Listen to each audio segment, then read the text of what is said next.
Golden State Valkyries got against the Fever, but I don't know what it is. I believe it's Stephanie White play calling, the way she's orchestrating her offense, and defensively, they just can't do nothing at all. I get why she do certain schemes defensively, but at some point you have to talk to Breonna January like, hey, look here, player, this ain't working. And that's exactly what she need to do. Now, with that being said, we have Sophie Cunningham exposing major news about WNBA Commissioner Kathy Engelbert possibly being out the door. Now, it's this, the final breaking point. We are witnessing the complete breakdown of the Indiana Fever coaching staff, and the specifics of the circumstance are causing grave concerns. The conflict between Stephanie White and Caitlin Clark has grown to be one of the most prominent Fever storylines this season. Fans have frequently questioned whether the team's coaching choices are stifling a generational talent, from dubious play calls to instances where Clark looks irritated on the sidelines. However, the dispute has now taken a different direction. Online rumors claim that Stephanie White desired to suspend Caitlin Clark. That's a serious accusation, but it's critical to distinguish between what has been verified and what is merely being repeated on the internet. There is no concrete proof that White was trying to sabotage Clark's career or that she covertly planned to suspend her. Unquestionably, a superstar player's connection with her head coach is closely monitored. For spectators attempting to comprehend what goes on behind the scenes, every timeout dispute, substitution, dubious possession, and irritated response provides another proof, and that's precisely why the Dallas Wings game is important. It wasn't just another defeat. It revealed some of the Fever's most significant issues on both sides of the court and increased concerns about how this coaching staff is utilizing its most valuable player. In the meantime, rival coaches are still talking candidly about how dangerous Clark is. Because of Clark's effectiveness in pick-and-roll situations, Dallas coach Jose Fernandez stated that his team expressly built its defense around getting the ball out of her hands. It is even more difficult to overlook the concerns about Indiana's strategy when the opposing coaching staff shows such respect. Let's separate the facts from the speculations and examine what is truly going on with Caitlin Clark, Stephanie White, and the Indiana Fever before we declare this a catastrophic scandal or say someone's career has been ruined. Because the viral headlines may not accurately reflect the complexity of the true event. Last night, I watched it from the fourth quarter. Sure. So from what you watched, what did you see about what the Wings did when it comes to being able to stop the people? Did that teach you anything about what you do? I think Dallas had obviously a really solid game plan. They played well against Indy for the whole season, right? They've won the series, Dallas. That's what they said on TV. See, check me out. But I think what they did well defensively was they limited them to one shot. When the ball went up, they made sure that there was a contest, high hand, and then went after. A walk had an amazing game, obviously being a huge rim protector. So we need that kind of presence, and knowing that there's different people on the floor and you have to guard them at different lengths. Some you have to be tight, some you have to be off. Did you watch the Wings game last night? She said it was the defense that pretty much did that to the Fever. Now, Breonna Stewart is one that has not shied away from unloading on the Indiana Fever. Now, with that being said, moving on to the next part of the video, we have to talk about this Kathy Engelbert situation. I believe this story is bigger than a lot of people think it is. This is very big for... The arena was packed with fans who paid hundreds of dollars to witness Caitlin Clark's explosive playmaking and shooting.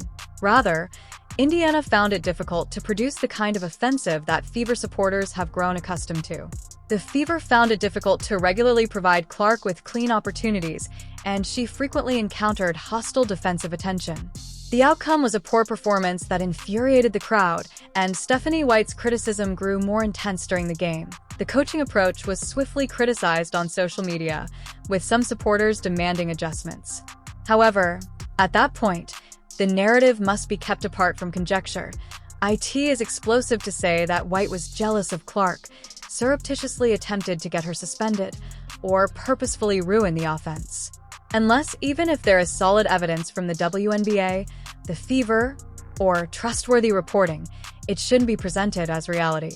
Fans criticizing a coach's choices and demonstrating that the coach deliberately attempted to hurt or penalize a player are two very different things. The basketball itself is what we can look at. Indiana needs to find dependable ways to penalize those defensive decisions if Clark is being forcefully trapped or doubled. This may entail forcing switches, utilizing her in pick and rolls, generating movement prior to her receiving the ball, and enabling her to act quickly when defenses break down. It's reasonable to doubt the coaching approach if those changes aren't occurring often. And for that reason, White and Clark's conflict continues to garner a lot of attention. Because Clark is the face of the team, every dubious substitution, every frustrating exchange, and every possession in which she seems disengaged from the offensive are magnified. However, whether an unconfirmed report from the locker room sounds dramatic is not the most important question. The question is whether Indiana can develop an offensive scheme that continuously makes the most of its most potent offensive talent. A large portion of the current disagreement might vanish if White can resolve that issue. The burden on the Fever coaching staff will only increase if she is unable to do so. Unwatchable basketball. I said last night was in the top 3 hardest games to watch of the season.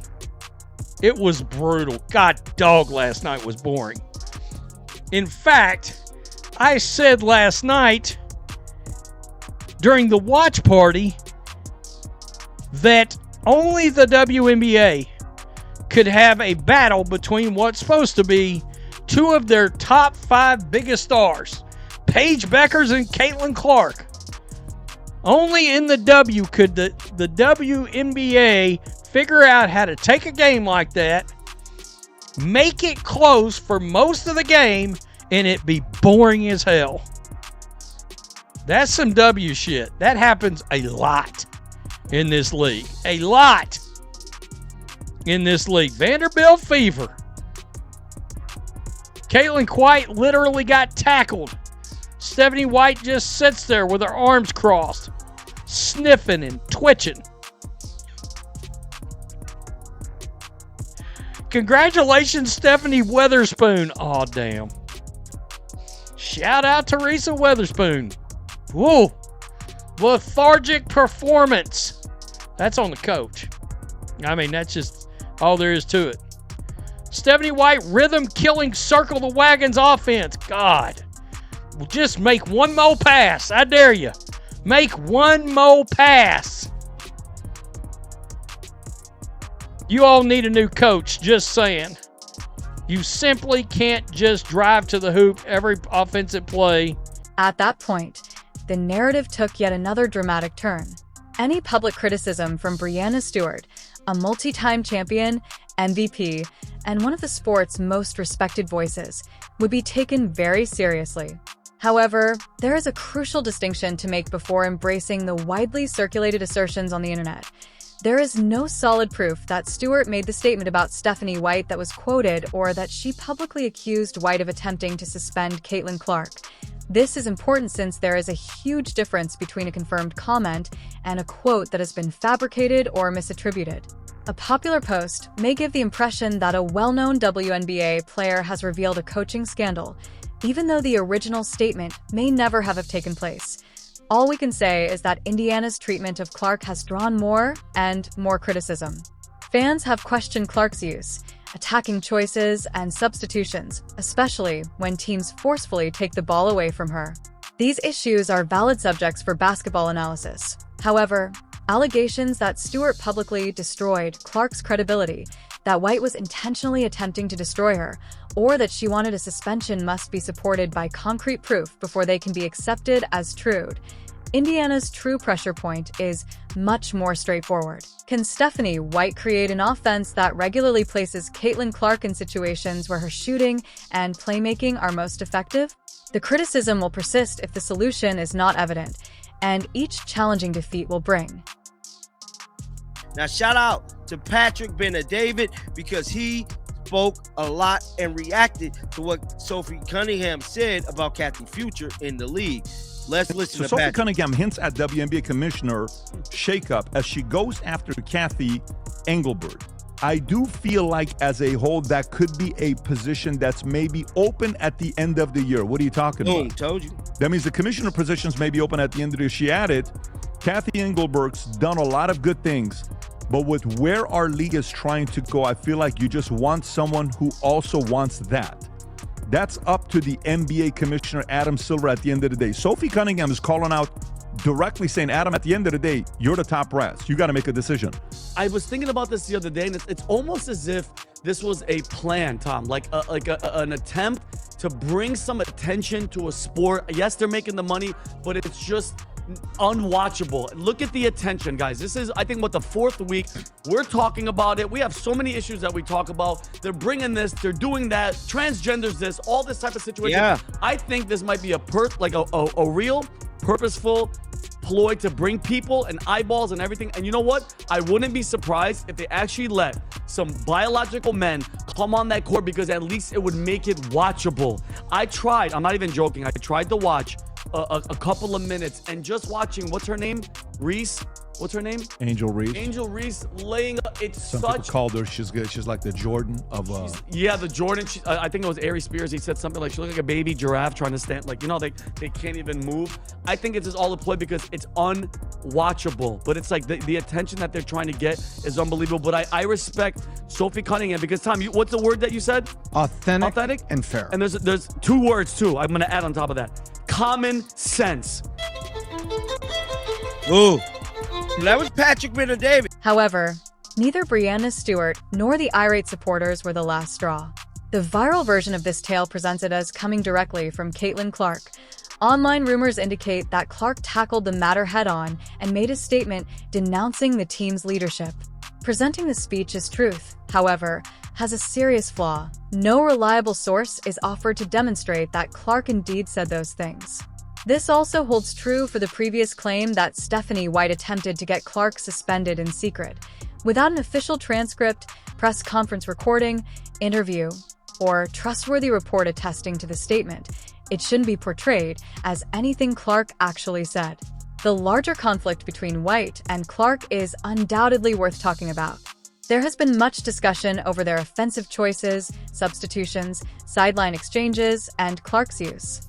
However, the report shifts from analysis to an improving narrative when that reasonable basketball debate is transformed into a claim that Clark publicly gave her coach a career-ending ultimatum, and that's precisely why the distinction is important. It would be huge news in and of itself if Clark ever discussed her relationship with White in that way in public. Until then, the version of the tale that adheres to what can be observed and confirmed on the court is the strongest. To this inside lane right here. So there's an inside lane right here. Caitlin Clark is about to hit this lane. Stephanie White knows it. Boom, lane. Now, Caitlin Clark did get the shot block, but I believe she was fouled on that play. But it's plays like that, and then it's situations like this that I believe Caitlin Clark is subliminally telling us she do not like Stephanie White. I don't give a damn what no one says. What no one says, bro. She ain't rocking with her, dog. Now, Kelsey Mitchell and Stephanie White was all laughs after a loss today. It was all smiles in the presser. They trying to, like, not be mad, but they mad. Now, I'm not finna play this whole press conference. We're gonna watch some of it. Shout out to Tony Eastman. If you guys ain't subscribed to his channel, make sure you guys going on over there and show that brother some love. We finna listen to some of this, and we're gonna dissect it. We're not gonna play the whole 9 minutes. Kelsey, obviously. So y'all see smiles, smiling faces. Lexi even smiling. Everybody smiling. Why are we smiling right now? What is it to be happy about? Why we happy? Y'all just lost to one of the worst teams in the league. But we smiling. Kelsey, obviously, not the result you all wanted, but personally set the record for consecutive games tonight. Let's go through your last couple of days that have been kind of, up and down after Toronto, and then what's it mean to second that? I think that it's a part of the game. So for one, I just want to, congratulate my team for making me look good. But I think ultimately it just all smiles, thanking her team for making her look good because the offenses ran through who? Kelsey. Caitlin refrained from screaming. She refrained from using foul language. However, the widely shared version of this story goes even beyond, showing her as coolly revealing a covert plot with the devastating statement, "The film does not lie." The issue is that no credible source can confirm that Clark gave the speech that was quoted or gave the Indiana Fever front office an ultimatum. That distinction is important. Serious accusations include that the locker room has turned against Stephanie White, that Clark told ownership that it's her or it's me, and that the Fever front office is already drafting termination paperwork. They shouldn't be given as verified facts in the absence of reliable reporting or an official source. The basketball itself can be analyzed. The Dallas game prompted valid criticism, poor execution, especially in relation to how the Fever managed Clark's defensive pressure. These choices are open to scrutiny, and the movie offers ample proof of whether Indiana is giving their star guard enough chances. However, more proof than just viral allegations is needed to prove that White intentionally undermined Clark or tried to suspend her. This also holds true for the purported remarks made by Breanna Stewart. Therefore, the true question is not whether Stephanie White's career was terminated by an unconfirmed ultimatum. The question is whether Caitlin Clark's abilities can be regularly maximized by Indiana's coaching staff. White will inevitably face further pressure if the Fever are unable to accomplish it, and the movie will undoubtedly be the place to look for solutions. I think it's just all a ploy because it's unwatchable. But it's like the attention that they're trying to get is unbelievable. But I respect Sophie Cunningham because, Tom, what's the word that you said? Authentic and fair. And there's two words, too, I'm going to add on top of that. Common sense. Ooh.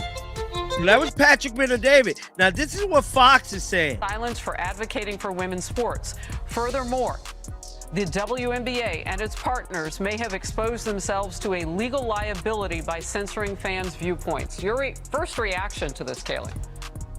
Well, I think they're absolutely right. You know, to Sophie's point about the lack of leadership in the league right now, it really seems like leadership in the league, whether it's Engelbert or other officials involved, are too cowardly to take out their frustration with Sophie directly. So they're taking out their frustrations on her fans instead, whether that's making them cover up their XXXY shirts or making them take down posters in support of Sophie Cunningham at some of these games. It's completely inappropriate because theirs are the only viewpoints that are being silenced by the league right now. And, you know, I hope that the lesson that some of the other WNBA players or even female athletes in general take from this entire saga and from Sophie's example is that there's no point in trying to be neutral on this issue. We think about Caitlin Clark. Look, I get it. She doesn't want to wade into what she believes is a cultural debate. She wants to focus on playing the game instead. But has that made the players who directly target her every single time that she enters the court, has that made them any more nice to her on the court? Has that made her be targeted even less? Has it made the league officials more willing to publicly defend her? No, she's still getting the exact same treatment as before. So you might as well find the courage of conviction here and do the right thing. Yeah, and look, I know it Independent Women features your leadership, and I'm wondering if there are other women across the country and consortiums like that who are ready to come out and join Sophie Cunningham very publicly. Your last quick thought, we'll move forward. Yeah, I mean, female athletes are involved in this debate whether they want to be or not, because the central question is whether we as women have the right to our own distinct spaces in sports teams. So good for Sophie for speaking up, and I hope others will join her. And the irony of that, Kaylee, we were told for so long as a country, women in this country. I now want to hear from each and every one of you who has watched this video. What are your thoughts on the controversy involving Caitlin Clark and Stephanie White? If the claims that White attempted to suspend Clark are ever verified, do you believe that White should be held accountable? What are your thoughts on the criticism leveled at Indiana's coaching choices? This discussion is far from done, so please share your ideas in the comment section below. Click the like button, subscribe to Clark Fever Hoops, and enable notifications to ensure you never miss the next update if you want more coverage of Caitlin Clark, the Indiana Fever, and everything going on in the WNBA. And the next one. We'll see you.